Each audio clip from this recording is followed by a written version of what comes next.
بسم اللہ الرحمن الرحیم۔ دیکھیں 30 اگست 2020 میں یہ موجودہ بلدیہ ختم ہوئی تھی اور 120 دن کے اندر انتخابات ہونے تھے، لیکن حکومت سندھ نے کسی نہ کسی بہانے سے انتخابات کو رکوانے کی کوشش کی۔ جماعت اسلامی نے انٹروین کیا، جس کے بعد الیکشن کمیشن نے انتخابات کی تاریخ کا اعلان کیا، لیکن 3 مرتبہ حکومت سندھ کی درخواست پر انتخابات مسلسل ملتوی ہوئے۔ اس کے بعد جماعت اسلامی نے ہائی کورٹ میں پٹیشن فائل کی، میں پٹیشنر بنا اور کراچی کے جنرل سیکرٹری منیر ظفر صاحب پٹیشنر بنے۔ ہم نے پٹیشن فائل کی اور 21 دسمبر 2022 کو فیصلہ آیا کہ 15 دن میں شیڈول اناؤنس کیا جائے اور 60 دن میں انتخابات کروائے جائیں۔ چنانچہ الیکشن کمیشن نے انتخابات کی تاریخ کا اعلان کیا اور 15 جنوری فکس کی۔ حکومت سندھ اس بات پر تھی کہ جی انتخابات کروائے جائیں گے، لیکن MQM جو کراچی میں کسی صورت سے انتخابات نہیں چاہتی، اور وہ چاہتی ہے کہ بلدیات پر اس کے ایڈمنسٹریٹرز کے ذریعے قبضہ رہے، کیونکہ عوام اب بالکل اس کو مسترد کر چکے ہیں۔ کسی صورت سے بھی عوام اس کو ووٹ ڈالنے کے لیے تیار نہیں ہے، تو وہ انتخابات کے لیے تیار نہیں ہے۔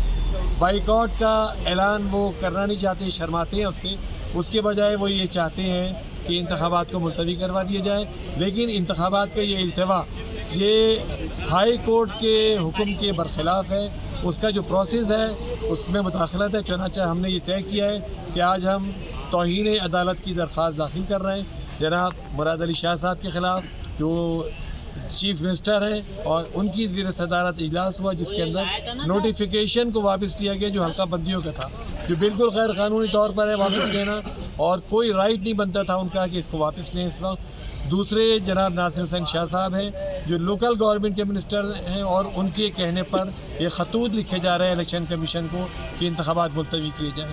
اور تیسرے جناب ہمارے وزیر اطلاعات شرجیل میمن صاحب ہیں، جنہوں نے رات کے 1:30 بجے آ کر اعلان کیا کہ 15 تاریخ کو کراچی اور حیدرآباد میں انتخابات نہیں ہوں گے۔ ہمارا کہنا یہ ہے کہ ہائی کورٹ کے حکم پر انتخابات ہو رہے ہیں، سپریم کورٹ کے حکم پر انتخابات ہو رہے ہیں۔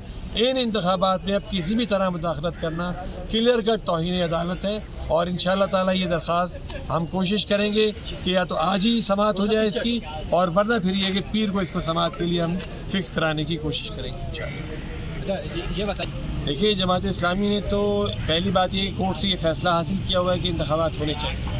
اگر انتخابات رکوائے گئے تو جماعت اسلامی سڑکوں پر بھی احتجاج کرے گی، اور اس کے بعد کورٹ سے بھی رجوع کرے گی، الیکشن کمیشن سے بھی کرے گی۔ دیکھیے الیکشن کمیشن نے ان کی درخواست کو پرسوں مسترد کر دیا تھا۔ انہوں نے جس درخواست کی تھی صبح الیکشن کمیشن نے مسترد کر دیا تھا اور کہا تھا کہ بالکل خلاف قانون ہے جو انہوں نے حلقہ بندیاں واپس لی ہیں، لیکن یہ دوبارہ اوچھے ہتھ کنڈے اختیار کر رہے ہیں، الٹے پلٹے خطوط لکھ رہے ہیں۔ MQM کا پریشر ہے اور خطوط یہ لکھوائے جا رہے ہیں کہ جی امن و امان کا مسئلہ ہے، کبھی کہتے ہیں پانی کھڑا ہوا ہے، کبھی کہتے ہیں حلقہ بندیاں درست کرانی ہے۔ یہ سارے کے سارے اوچھے ہتھ کنڈے ہیں، قانون کو استعمال کر رہے ہیں، قانون کا کھلواڑ کر رہے ہیں، لوگوں کو ان کا حق نہیں دینا چاہتے کہ وہ اپنے نمائندے منتخب کریں۔ کراچی اس وقت تباہ ہے، برباد ہے۔ کراچی کو ایک میئر کی ضرورت ہے، منتخب نمائندوں کی ضرورت ہے، جس کے لیے جماعت اسلامی بھرپور جدوجہد کر رہی ہے اور جاری رکھے گی۔ ہم یہ کہتے ہیں کہ یہ کہاں تک بھاگیں گے، جہاں تک بھاگیں گے ہم ان کا انشاءاللہ پیچھے۔ صاحب جن وجوہات کو الیکشن کے بہانہ بنایا جا رہا ہے کہ ان وجوہات کی بنیاد پر الیکشن نہیں ہو سکتے، یہ پہلی وجوہات عدالت میں رکھی جا چکی ہیں، اس وقت یہ سارے فیصلے ہو چکے ہیں، تو اب کیا وجہ ہو سکتی ہے؟ دیکھیے پہلے انہوں نے حلقہ بندیوں کی بات کی، ہائی کورٹ میں پٹیشنیں فائل کی، ہائی کورٹ نے مسترد کر دی اور کہا کہ MQM کا اور PTI کا غیر سنجیدہ رویہ ہے، اور انہوں نے پٹیشنیں بر وقت فائل نہیں کی اور صحیح آرگو نہیں کیا۔ پھر یہ سپریم کورٹ گئے، سپریم کورٹ نے مسترد کر دیا۔ پھر یہ الیکشن کمیشن گئے، اس نے ان کا موقف مسترد کر دیا۔ اب ساری جگہ سے مسترد ہونے کے بعد اس کا مطلب یہ ہے واضح طور پر کہ کوئی بھی ان کے پاس لیگل جسٹیفیکیشن نہیں ہے۔ آپ دیکھیے لیگل جسٹیفیکیشن کوئی نہیں ہے، اس کے باوجود کتنا اوچھا ہتھ کنڈا انہوں نے استعمال کیا کہ وہ رائٹ جو الیکشن کمیشن کا ہے کہ وہ ڈیلیمیٹیشن کرے۔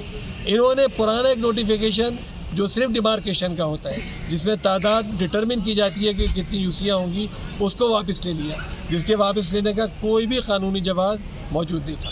اچھا آج ابھی دیکھیے فی الوقت تو الیکشن کمیشن کا رویہ معقول نظر آتا ہے، اور اس نے ان کی درخواست مسترد کی ہے، اس لیے ہم جن لوگوں نے توہین عدالت کی ہے ان کے خلاف جا رہے ہیں۔ لیکن الیکشن کمیشن نے بھی اگر ان کے دباؤ میں آ کر الیکشن ملتوی کیے تو یقیناً الیکشن کمیشن بھی توہین عدالت کا مرتکب ہوگا.